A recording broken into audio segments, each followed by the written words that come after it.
अस्सलाम वालेकुम नाजरीन, आप देख रहे हैं जीबी बोल न्यूज़। मैं हूं हसन अली संपा। इस वक्त हम मौजूद हैं शहर कराची में।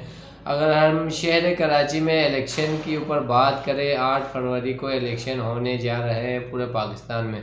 अगर हम कराची की बात करते हैं तो कराची में 4 बड़ी जो पार्टियां हैं वो मैदान अमल में उतर चुकी है। सबसे पहले हम बात करें तो पाकिस्तान पीपल्स पार्टी इस वक्त मैदान में उतर चुकी है। इसके बाद जमात इस्लामी, इसके बाद मुत्तहिदा कौमी मूवमेंट उम्मीदवार है वो भी मैदान में उतर चुके हैं। हम कराची के माजी में अगर हम कराची की बात करें तो हाल ही में बल्दियाती इलेक्शन हुए थे कराची में, जिसमें पीपल्स पार्टी ने मैदान मारा, उनका सिटी नाजिम मुंतखब हुआ।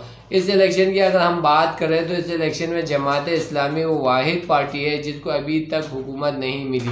बाकी सारी पार्टियों को हुकूमत मिल चुकी है, जमात इस्लामी वो वाहिद पार्टी है जिसको अभी तक हुकूमत नहीं मिली।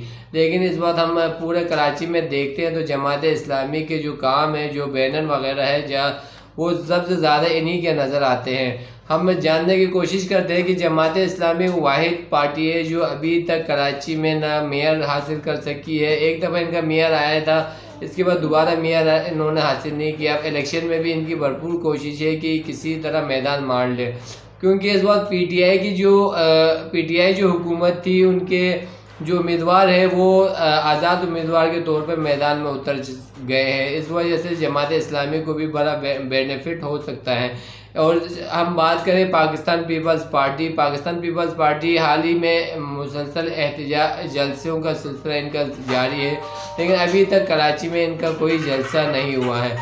और इसके अलावा पाकिस्तान पीटीआई की बात करें तो ये आज़ाद उम्मीदवार होने की वजह से इनकी इतनी ज़्यादातर ज़ोर और इतना ज़्यादा अमल दखल नहीं है। लेकिन हम देखते हैं कराची में जो भी पार्टी आती है वो किस ताकत के ज़रिए आती है। हाल ही जितनी भी पार्टियां आई है, अगर हम बात करें कराची में, तो कोई भी काम नहीं करवाती। जो भी पार्टियां आती हैं वो हुकूमत करके चली जाती है। और यहाँ के अवाम जो होते हैं, यहाँ के मकामी जो अवाम होते हैं, वो उनकी ख्वाहिश ये होती है कि कराची को बेहतरीन रोड, बेहतरीन पानी, सफाई, हर चीज़ मैसर हो। लेकिन अफसोस का अमल यह है कि जितनी भी पार्टियां यहाँ पर आती है काम नहीं करवाती, वोट लेने के बाद यहाँ से गायब हो जाती हैं। लेकिन हाल ही में जितनी पार्टियां आई है उनका भरपूर अज़म यही है कि हम भरपूर काम करेंगे और कराची को एक खुशहाल कराची बना के जाएंगे।